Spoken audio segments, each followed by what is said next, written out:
And then there were 8.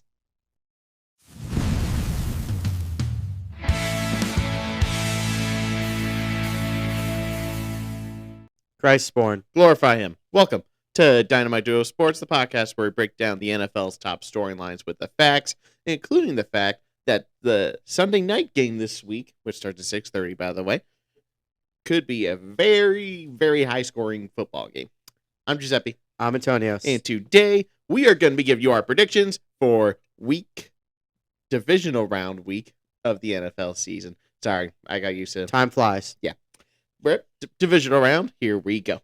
All right. So, start us off on Saturday at 4:30 Eastern Time. Boy. You've got the Buffalo Bills taking on the Denver Broncos. The Bills are coming off a very tight victory against the Jaguars. A Josh Allen victory. Josh Allen willed the team to victory basically at the end, or his offensive lineman willed him to the end zone, I guess. I don't know. But, yeah. And also, I'm perfectly fine with that play, by the way. Anyway, Josh Allen had a really good game. He had 80% completion percentage, had over 300 total yards, I believe, and 3 total touchdowns. 309 yards, I think, to be exact. The Bills' defense was okay. You know, they came up big with some plays at the end of the game. So I think the big criteria of that game, though, was that who knows what would happen if Jaguars didn't abandon the run game. Yeah. Because they weren't stopping that. Yeah. And that also might actually be beneficial for the Bills because their passing game is their strength of their defense. And Broncos' run game is not their strength. Right. So it's going to be the battle of weaknesses for the Bills' defense, basically, against the Broncos.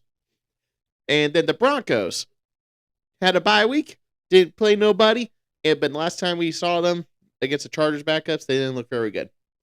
So this is going to be very interesting. A lot of people, including me, don't really believe in the Broncos because of who they've played and who they haven't beaten, basically. They have not played the Bills yet.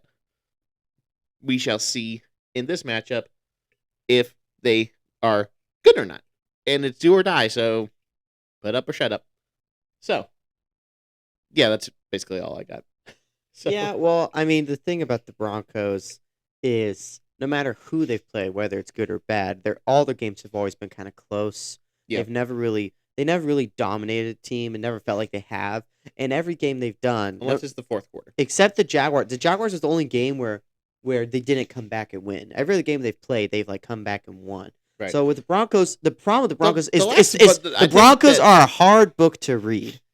And also, like for the last month, because Broncos have been kind of No, but they've always been this entire season. Well, I mean, at least they were like winning, and they weren't barely being like really, really bad teams. Giants. Well, they had to come back and win then. And the Giants were exciting then.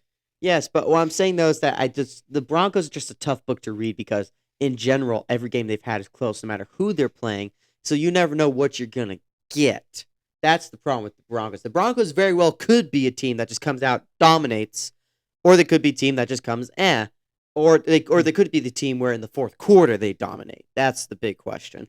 So that's the big ultimate question is, do you think the Broncos are going to do that? And honestly, you can't tell. It's a toss a coin thing. If you're a Broncos fan, you're going to say, yes, I believe in it. If you're not a Broncos fan, you're like, I don't know.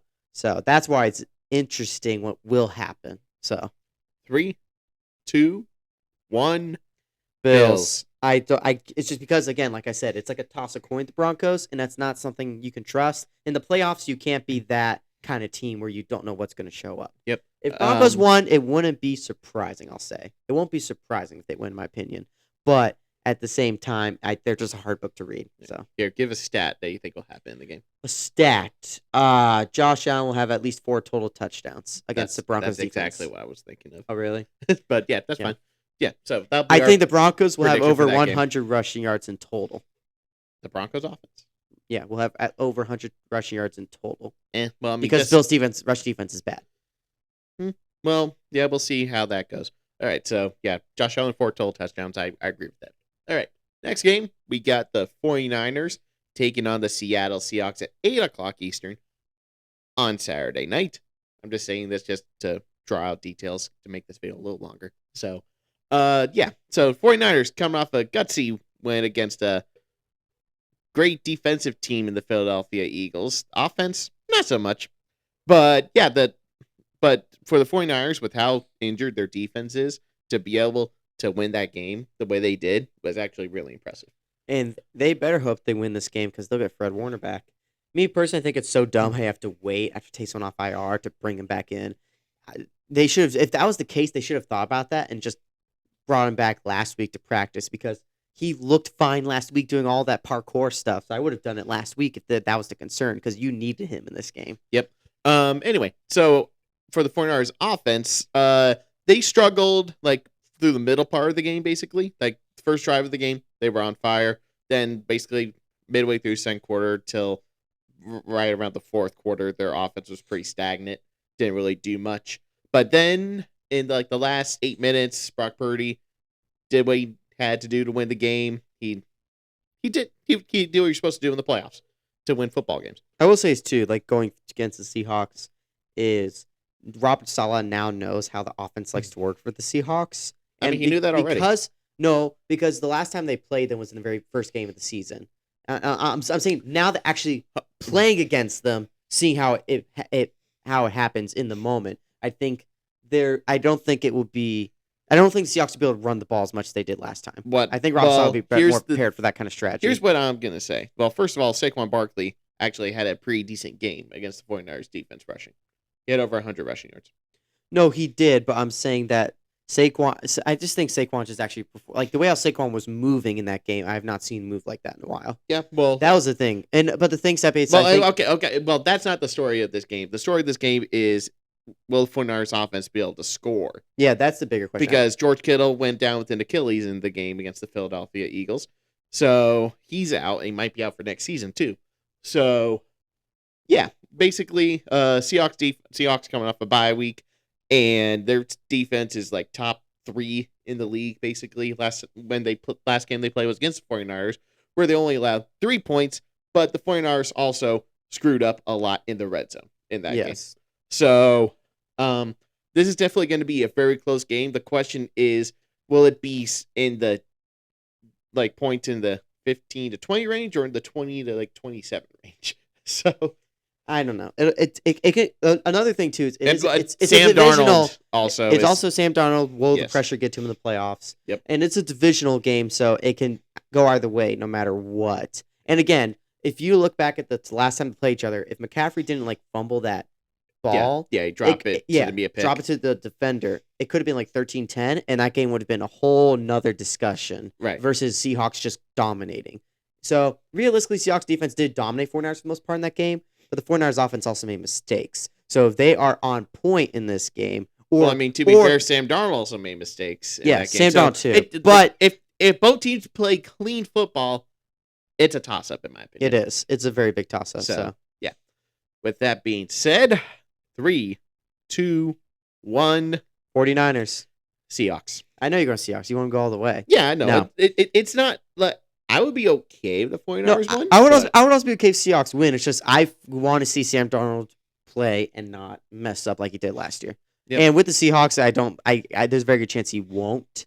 And so yeah, that's why I'm going 49ers. Experience over Sam Darnold. I'll give a stat prediction for this game. I think Sam Darnold will only have 1 turnover. That would be my prediction. Bold prediction. Okay. Only 1 turnover, but that 1 turnover could. Sam Darnold is known to only have 1 turnover in a game, and that's and what it won't kills be him. in the fourth quarter. Well, I'm saying Okay, here's a fun fact though. His turnover's gonna come with 2 minutes and 37 seconds left in the first quarter. Here's what I'll say about Sam Darnold is normally he, besides the Rams game, he doesn't really throw multiple interceptions in the game. He normally just throws 1. But that 1 pick is what could potentially come back to bite them. There have been so many games in the wild card round where these one plays that made a mistake that came back to bite these teams. Like Jaguars missing the field goal. Packers, if they had just made the extra point and won those field goals before. Well, I don't think the Seahawks are worried about their kicker missing. Oh yeah, I know. So, well, he did miss. He did miss, but he's very rare. No, I know. So. I know it's rare. I know. I know. And also it'll be at Seattle, so it'll be home field advantage. And fun fact, Seahawks have not had a playoff game at home since 2017 with fans in attendance. Yeah, fans. Yeah, I was about to say. let's just say It could get the very electric in there. the 12s might be reborn. Oh, 100%. 100%. If they might take back the noise record for a stadium. Maybe. Honestly, Woo, Fun boy. facts. Panthers Stadium went up to 126 decibels actually, That was pretty good. which is That's about, pretty good. That's about what 15 decibels short. yeah. So Short it got record. loud in there. All right. Starting off on Sunday for the divisional round, you have the best defense in the NFL, the Houston Texans, going against one of the top MVP candidates, Drake May, and it's going to be a fun one, guys. At 3 o'clock Eastern. 3 o'clock Eastern, 12 o'clock Pacific, right? Yeah. Yeah, Pacific. I think so. I think it's called Pacific. Then there's Central Mountain. Anyways, down the rabbit hole. This game is going to be a lot more interesting because the Patriots are not the Steelers. And anyone who says that's not true is kind of dumb. And because, again, realistically, the Steelers always end up having... Well, of course they're not. They're a different football team. Haha. So the thing about Steelers is, unfortunately, as much as I hate to say me, they did the same thing they do every year. They go 9-8, 10-7. They get blown out in the first round. Yeah, get blown out in the first round, which really sucks. I was really hoping they'd do well. But the Patriots are just... Aaron Rodgers is going to get it done. Hold on. That short was about if Aaron Rodgers, you could put Aaron Rodgers on any other team. I said, like Colts, he would get the job done. And if people disagree with that, they don't know what they're talking about. So, but when we're looking at this game on Sunday, Drake May's got a good taste of what it's like to play against a top 5 defense, the Chargers. And I'm very confident that Mike Vrabel... And guess what? You're going up to number 1 defense now. And I'm pretty sure Mike Vrabel's and Drake May are gonna make the adjustments from the mistakes he made in that game, like trying to throw the ball while he's getting collapsed in. I think he's not gonna do that anymore because Mike Vrabel's gonna tell him, and Mike McDaniel, or not Mike McDaniel, McDaniel, Josh McDaniel, is that his name? Josh McDaniel. Josh McDaniel. He's also gonna adjust. Hey, don't do that against the Texans. They will turn the ball over. So I think the Patriots are gonna be much better prepared against the Texans. I mean, C.J. Stroud's basically the Texans have the same situation with C.J. Stroud right now. And on top of that, C.J. Stroud's been doing that all year. That's true. And the Patriots defense is super underrated. They average allowing 18.8 points allowed per game on their defense. What's the Texans give up? The Texans points per game? 17.4. That's a 1-point difference. Okay. Mm-hmm. Realistically, Seppi, that's not the difference though is that Patriots offense is way better than Steelers offense. Well, okay. Here's the big difference for me between the Texans defense and the Patriots defense. Patriots defense has one legitimately great corner. No, but their defensive line. The Texans got 3 corners. The Patriots defensive line is going to get to C.J. Stroud really quick. Texans defensive line is going to get there really quick. Because I don't know if you know this, but Josh Simmons, the left tackle, was it Simmons? Or what's his name? I forget his name. Their rookie left tackle, he got mauled in the game against the Chargers. Imagine Daniil Hunter and Will Anderson coming at him instead. Pause. That was for a good chunk of the game against Chargers, but he adjusted towards the end. Yeah, but I'm sorry, but the Texans got better edge rushers than again, the Chargers. you don't understand the fact, Seppi, that they both had double-digit sacks this year. Let me tell you something about the Texans defense that I recognized watching that Steelers game. If the Steelers had a running quarterback, they would have gone so many yards off of that defense. Because once they weren't defending the run against Aaron Rodgers because they knew we wanted run. Seppi, the Patriots offense is better than Steelers. And again, the Texans offense, Seppi, only scored 17 points against the Steelers defense. And the Patriots defense is way better than Steelers defense. So, and if they turn the ball over, the difference between Drake May and the Patriots offense and the Steelers offense, Aaron Rodgers, is that Drake May is going to actually get a touchdown versus a field goal if he's 20 yards from the end zone, Seppi. Okay. And I'm very confident this will not even be a close game. Patriots all the way. I do not think it'll be close. And I think it's going to be like a 2-score win. Texans. No. By a 2-score win. No, it will not be. You are just being great. The only reason why that happens is because Patriots will not score 10 points is my bold prediction for this game. You are so dumb. They won't score more than 10 points. You are so dumb. They're not scoring more than 10 points. Do you want to bet on that? For what? I know what you want to do. You have to buy an Eagles t-shirt and wear it all off season, all of our videos. All of them. Can I pick the player? No.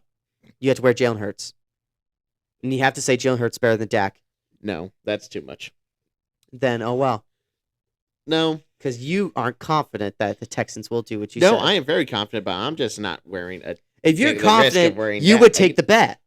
I'm not doing that bet. Because you know you're wrong. I'm not wrong. Then you would be. If you're not wrong, you would take the bet. See? Cowboys. Cowards. You need to actually. That's make why a they real should be bet. called cowgirls. Put money on it. Cowgirls. No, I'm not doing money.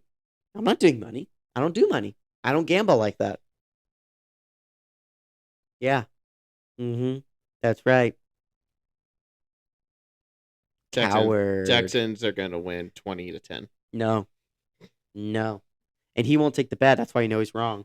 So, yeah, Drake May's going to do a good job just like he did against the Chargers. Drake May did everything on the offense against the Chargers. So, and he can do it again. And I do believe that.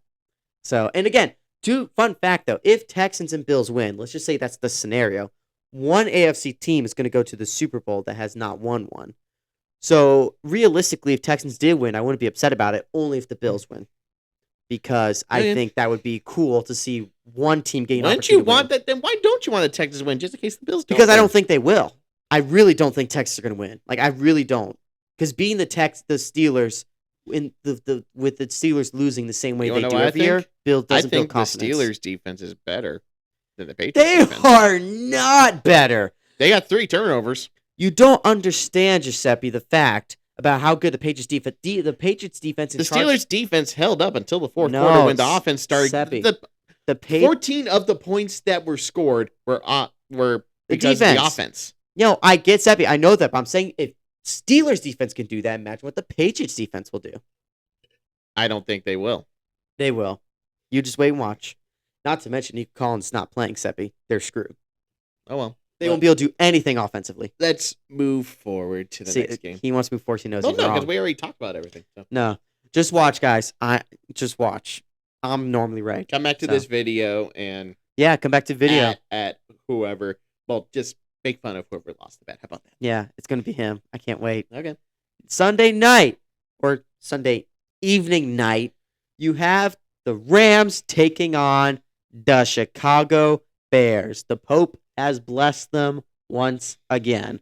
They're really not being nice to the Pope if you wanted to watch this game. Yeah. So, but to look at this game is actually going to be really interesting because it's going to be one of the coldest games ever played in that stadium. For the Rams, that's not good. That's kind of interesting considering it's Chicago. A fun fact is Ben Johnson is having their players practice outside in the cold with no heaters. Well, I mean, he should. The Rams, I don't know what they're doing. They're practicing in LA, so I don't think there's really where you can practice there. Where you can unless they decide to go somewhere to practice, which I haven't heard of. With that being said, like the Bears are going to be probably better prepared for this game with home field advantage, which is a concern. The Rams, I don't know what's going on with them. They're very inconsistent. They came back and won against Panthers only because the Panthers defense played really, really sloppy on that last drive. Yep.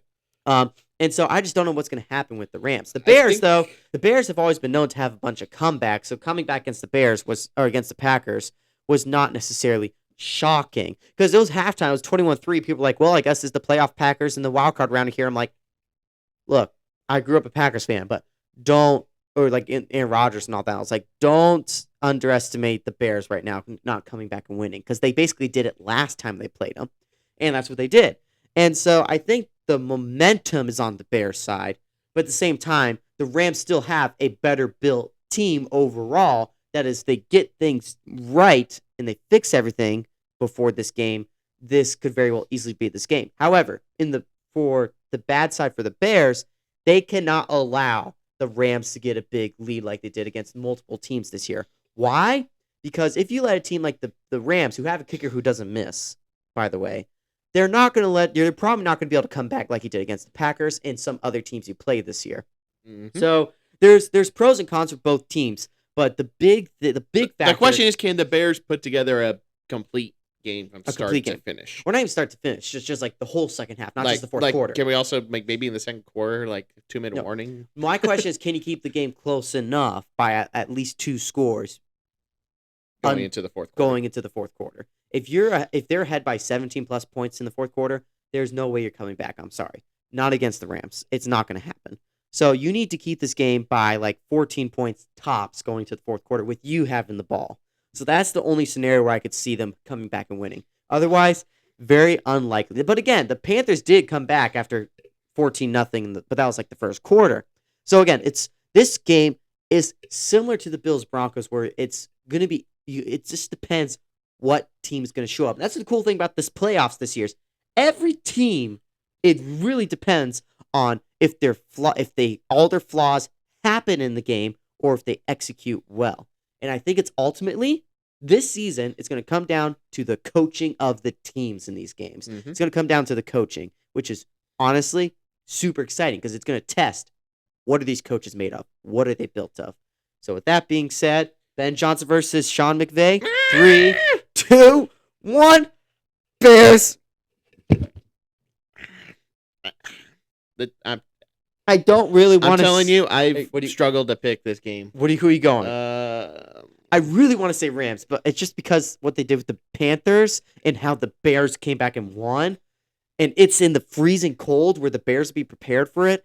I just don't. I'm leaning Bears, but I would be happy for either team. Whoever wins this game is the team who wants to go to the Super Bowl on the NFC side. Okay, so do you agree with that? Okay, do you agree with that? Whoever wins this game, you want on the NFC to go to the Super Bowl?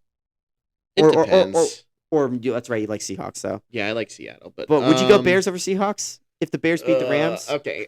Here's my thinking right now. Okay. Right now, I'm thinking about it. I think I have a weird feeling the Bears are going to win, but I'm a Cowboys fan. so it's not what I think, or so your thought. With that being said, I'm going to go against my feeling. I'm taking the Rams. Okay. But I feel like your feelings always tell you that the Cowboys are not going to win, but you still pick them to win. Well, actually, come think of it, the Cowboys-Packers playoff game last time we played, right before kickoff I had a weird feeling like, I have a bad feeling about this. like Harrison Ford, his signature. I got a bad feeling about this. A bad feeling about this. So, yeah, I mean, realistically, all of these games could go one way. And honestly, the one game where I actually am pretty confident in the team winning is the Patriots. I know that's kind of crazy, but that's the one game where I'm pretty confident that out of all the games, the only game where I have semi-confidence in Seahawks? team winning is the Seahawks, honestly. Yeah, I mean, that's fair, too. For me, just because I saw them play a couple weeks ago. Yeah. So, it's going to be another great week, hopefully. Do you have a stat prediction for this game, or do you want me to do it? I think the total points in this game is going to be 70+ combined. That's take the over, is what he's saying. Yeah, over 70. Well, no, take the over, because the over is not 70 points, I guarantee you. I think the over is probably like 60, is my guess, or high 50s. It might be low 50s just because of the weather. Take the over. Okay. So yeah. Do you have one? That's okay. Cool. I'm cool with that. Let us know what you think down in the comments below. Give us your predictions for wildcard for divisional weekend. I want to give one more thing. I was right though about the Texans getting 3 turnovers in the game, even though they lost. Yep, I was right. I was you were way off. Way off. Well, he got 1 touchdown. That doesn't count. Okay. Unless you're Jameis Winston. No. Yeah, follow us. No, sorry. Excuse me. Proper order. Be sure to like the video and subscribe to our YouTube channel. We're gonna have a lot of content coming out next week. We're gonna be talking about all the head coach openings and stuff next week. So be sure to be able to tune into that. Also, recap and predictions for the championship weekend, so on and so forth. Be sure to follow us on Facebook, Instagram, TikTok, and X. Okay, I'm done. Thank you so much for watching. I'm Giuseppe. I'm Antonius. And this has been Dynamite Duo Sports. I don't have a pen to throw, so only he gets to throw this time. Okay, let's do something weird. Let's see if I'll use the force. No, I'm going to try to throw it up. I can't do it on. You're going to hit the fan and it's going to blow up. See ya. Dang it, that didn't go as well as I thought it would. Bye. Dak Prescott throw. Haha, I'm going to say that every time that was a bad throw.